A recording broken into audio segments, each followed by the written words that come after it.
Hello, welcome. I am so glad that you are joining us today, and my name is Quentin Unger, and this is my wife Christina, and the topic we want to talk on today is reconnecting with family. So the first two sessions we looked at how do we reconnect with God, and God is the most important relationship that we have, and the relationship that is next most important is family. So we're going to talk about today, how do we reach the heart of those that are in our family. So the number one thing I think of any healthy home is that a healthy home, a foundation of a healthy home is a healthy marriage. And so this is a point that Christine and I are both really passionate about. And we have seen it in our own home, how having a healthy home or a healthy marriage is how a healthy home is built up. When we talk about marriage, maybe you identify with what Rita Rudner said. She says, I love being married. I love being with one person I can annoy for the rest of my life. Maybe that's your view of marriage as well. You see marriage as a way to annoy each other, or maybe you're constantly annoyed at your spouse. But there's so much more to marriage than being annoyed or just going through life in the mundane day-to-day. And I would say this, the chief aim in marriage is to glorify God by growing in intimacy with your spouse. So the chief aim in marriage is intimacy. Genesis chapter 1 verses 25 says this, Adam and his wife were both naked and they felt no shame. So this is essentially what intimacy is. It is being naked and not being ashamed. So we reveal all of us, and in the sense of nakedness we often think of revealing our bodies, but nakedness is revealing our whole self. And so in marriage our chief aim should be to know our spouse, fully know them, and then also be fully known. A healthy marriage understands that we are in this together. One of my favorite quotes is from Family Life Today, which says, your spouse is not your enemy. Satan is our real enemy, and he would love to divide our marriages through suspicion, jealousy, disrespect, and resentment. Let's choose to see ourselves as partners and teammates instead of as enemies. I find it helpful sometimes to just post notes around me in my phone, post reminders, just to remind me that my spouse is not my enemy. Because so often in seasons of tension, we feel like that's the first thing we turn to, and we feel like we are our own enemy, when instead we have a greater enemy who wants nothing more than to see us not unified. So the important thing to remember is that when we want to connect as couples, it really needs to be a team effort. Both of us need to pursue it, and we need to understand that we're on the same team, working together instead of working against each other. The next point is a healthy marriage will have conflict. And when we talk about conflict, we often see this as something, it's like a disease to be avoided at all cost. But in a healthy marriage, it is an opportunity to draw closer to each other. Many people, they don't understand the difference between fighting and conflict, and they're very different.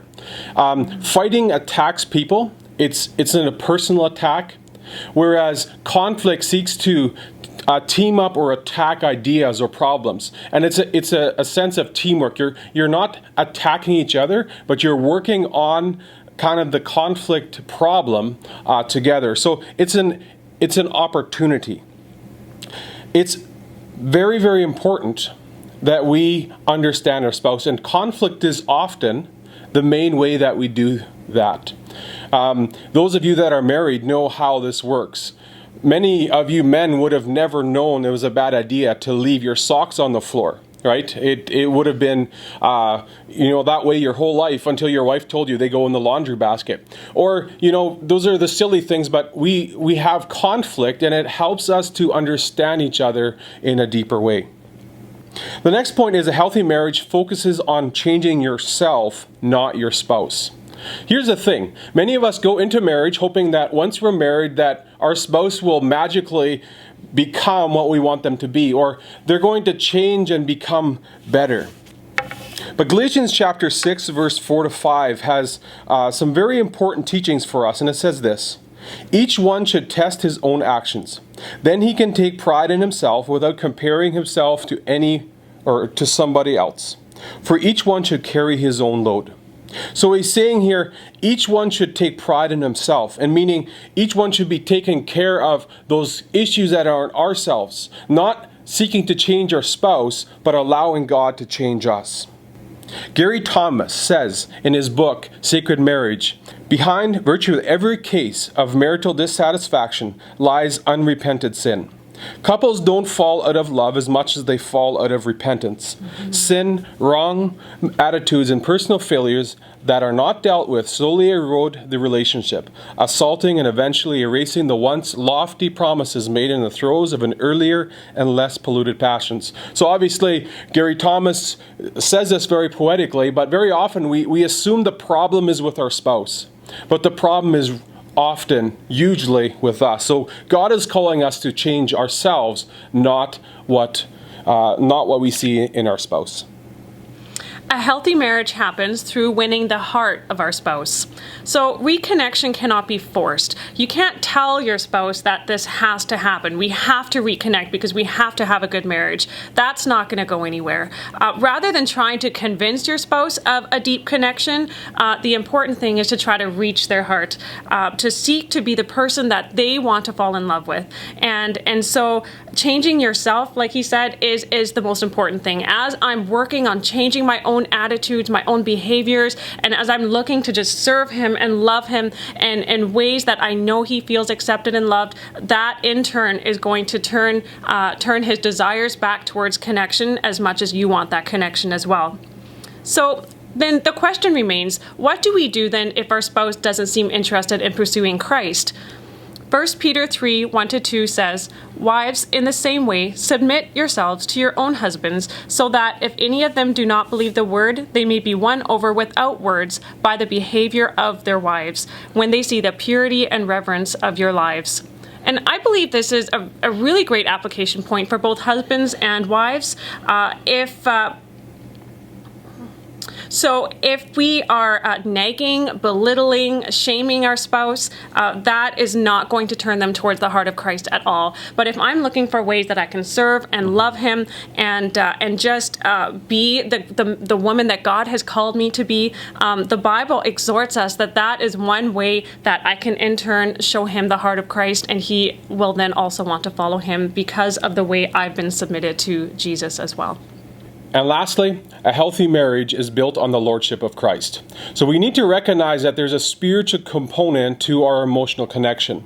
Christine and I went through a few years of not really being able to connect, and we were really confused about this time because we were doing everything that we thought we should be to connecting, and there seemed to be this wall between us.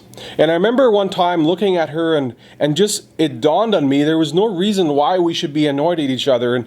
And that evening we came before God and we asked him if there was any spiritual bondages that were keeping us back, and in the name of Jesus for those to be removed from us. And I remember that next morning waking up and it was like things were different. And that emotional connection that Christy and I had been looking for was now possible. And so it's so important that our relationships, our marriage relationships especially, are built on the Lordship of Jesus Christ, that Jesus Christ is the foundation, and that we bring our relationships to him every single day. So up until now, we've been looking at a healthy marriage and how to build reconnection between your husband and, well, just as spouses. So now we're going to look at what this looks like between parents and children. So a healthy relationship with our children results from emotional connection. The key to reconnecting to our children is through their hearts. This is so, so important to remember. We shape our children's worldview through emotional connection. Proverbs 22 verse 6 says, "Start children off on the way they should go, and even when they are old, they will not turn from it." So the Bible really gives us a lot of wisdom here in teaching us that we have such a responsibility to lay a foundation of Christian understanding in their worldview. So in our everyday conversations and in connections time with them, to really be pointing them towards what does God teach about the world around us. And that happens in the everyday. And in that way, we emotionally connect with them. And as they grow up, their worldview becomes all that God wants them to be just because of those everyday conversations. We also shape our children's moral compass through emotional connection. it's important not only to teach our child what does the Bible teach or how are we to think, but what are we to believe about what is right and wrong? What is our moral compass supposed to be? And our moral compass is to be theology. So the study of God, learning who God is, learning what God's character is like, is the foundation of what is right and wrong. And so one of the best ways that we can develop our kids' moral compass is to teach them who God is. God is love. God is holy. God is righteous. God is fair. God is gracious. And all of these different attributes of God become the very foundation of how we understand what is right and wrong. And it's also very important that we don't just emphasize behavior. Behavior is important, but behavior comes out of what is in the heart. So we are to shape our children's moral compass by reaching their heart. Ephesians chapter 6 verses 4 says this, "Fathers, do not exasperate your children. Instead, bring them up in the training and instruction of the Lord." And this goes right along with what Josh McDowell has often said. He says, rules without relationship leads to rebellion. So we are to not only tell our children what they are to do, how they are to live, how are they to act, but who are they supposed to be? What is God wanting to shape in their hearts? Who are they to understand themselves to be in light of who God is? And thirdly, we shape our children's character through emotional connection. So shaping the child's character is especially important in the first few years. So we reach their heart, and our aim should be to prepare them for a life of adult maturity. So in a sense, we're parenting for 18. We're preparing them for when they move out. We're preparing them to be ready, to be mature, to be able to navigate life, to have that first job and to keep that first job, to be responsible, and to be a Christ follower on their own. Because when they leave our house, they need to have the character that allows them to thrive, not only as a member of society, but also as a Christ follower. So when we think about connecting with our children, and in connecting with them, we're shaping their worldview, we're shaping their moral compass, and we're shaping their character, the question then is, how can we connect with our children? What do we do to actually connect with them emotionally? And really, the obvious answer is time together. So often, we as parents think that we're spending quality time with them when we invite them to join us in our interests and hobbies. For me, it would be like cooking or baking, or if we bring them with us to do, service in the church or community things, volunteering. And while those are all good things to do, that might not necessarily reach their hearts. It's so important for us to remember and to really explore what are their interests, what are things that they are going through in their seasons and stages of their lives. So when we want to connect with them, it's important that we carve out time with them, one-on-one time. We have 4 boys. Sometimes it's difficult to get that one-on-one, but we know how important it is, because when we get that one-on-one, we can just see that emotional connection developing. So studies show that some parents spend on average of 7 minutes of quality time with their children a day. This is not enough to build any kind of long-term relationship. Parents, we just really have to understand the opportunity and the privilege before us. We know that this season, those of you that are parents in the similar season as what we are, our children are still pretty small, and this season is so short. So let's just grasp that opportunity that we have to spend that time together. Really, all it takes is just a few extra minutes without the buzzing of our phone or the noise of the TV, just to ask those questions and see how they're doing, and how we can just connect in their interests, just to spend time with them. The second thing, well, time together is important, but also what's really important is to pray together. And I think this is often just very overlooked, because the day goes by and then, there might be an opportunity for just a quick bedtime prayer at the end of the day, and that's it. But to really pray together, to talk to them about what are the needs of the world around us, what are maybe some struggles in their own hearts or burdens, or what can we just thank God for the gifts that He's given us today. Those moments of prayer are really, really helpful. And then this next one is so tough, but to give your children the opportunity to fail. We have to allow our children to try new things and not always expect success. And this is so hard. I know this is hard for me, but it is so important that we are encouraging them in their failures, and then when they succeed, to take opportunity to celebrate their successes with them, so that they know we've got their back, whether they fail or succeed in any season. Yeah, and then for some of you who are parents, your children already left home. And so the reconnection with your children might look a little different than what we've talked about. But that connection, that emotional connection, that relational connection with your children should be their whole lives, or your whole life, I mean. And so if that relationship is broken, if that relationship needs restoration, I want to encourage you as parents, because after all, we as parents, we're the mature ones, right? We are the ones that can reach out to them and seek to restore that relationship so that we can reconnect with our children. And lastly, a healthy relationship with your parents means that we honor them. Our relationship with our parents is built on honor. I like what Moses said and it's part of the Ten Commandments. He says this in Exodus chapter 20, verses 12. Honor your father and your mother so that you may live long in the land the Lord your God is giving you. So he's saying, honor your father and mother. And this is one of the commandments that has a promise. The promise is that if we honor our parents, we will live long in the land that God has given us. So the first part of what it means to honor our parents is that we submit to their authority in our lives. So this might look different if we are 3 years old or 13 years old or 23-year-old. But if we are living in our parents' home, we're still at home, so to speak, we need to recognize that honoring them means that we submit to their authority. And secondly, honor means that we respect them.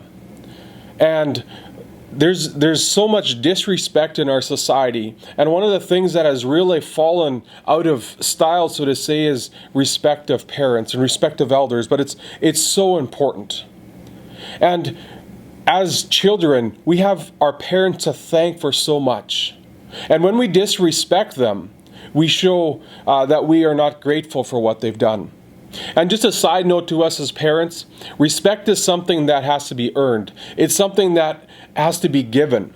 So in that way, respect is not something that we can demand from people. It's not something that we can demand from our children, but it's something that we have to wait for our children to give to us. Honor means that we esteem them. We truly value the role that they've played in our lives and the contribution that they've given to us. As parents get older, they need to know that we value them, and we need to express that in words and in actions, and to truly understand that they've shaped who we are, and we're so grateful for that. If you have parents that are entering their sunset years and they're aging, they also just really need to know that you honor them.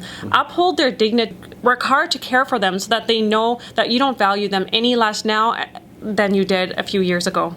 What can you do to reconnect with your parents? One of the most important things, and this again is an obvious answer, is to take time for them. We can call them, we can visit them, we can send them gifts or bring a gift to the door if they live close by. It's so important for them to know that we want to spend time with them. We value them to reach out to us. We want them to reach out to us so that we know that they care, and they, the same thing. They value it when we reach out to them. And secondly, to overlook their shortcomings. I'm not referring to the obvious sins that might be hindering your relationship from connecting well or even to make it impossible. I'm talking about those quirky things that your parents do, or maybe there are personality differences, or maybe there are things that just make it hard for you to connect because you're moving on with your life, or I don't know, there are different things that are happening. But it's very important to just appreciate them for who they are, to overlook some of those things that really don't matter in the end. Sometimes there's history that's gone on, there's water under the bridge, and it's important just to work through that and to just embrace the relationship that you have today and to look forward into the future. Thank them. Thank them for raising you. Thank them for giving you the life that you have, and really work hard to just strengthen that relationship that you have with your parents, because that's really, really important. And again, if there's this broken relationship with your parents, I just want to encourage you, try to make that relationship right. And as we look over the last summer, we've had a tremendous opportunity again to reconnect with our family. And some of you have maybe looked back at your summer and says, where's all the time gone? I had all of these plans to reconnect and really do wonderful things as a family. And maybe that time has gone by and you're not quite satisfied with how things go. But rather look on how you've come short. Let us look to the future and really make plans how we can connect with our children going forward, how we can reconnect with our partners and build that amazing marriage that God has given us. And then our parents, just to make a concerted effort to make sure that they know that we love them, that we honor them. So, again, I want to thank you for joining us today. Have a great week.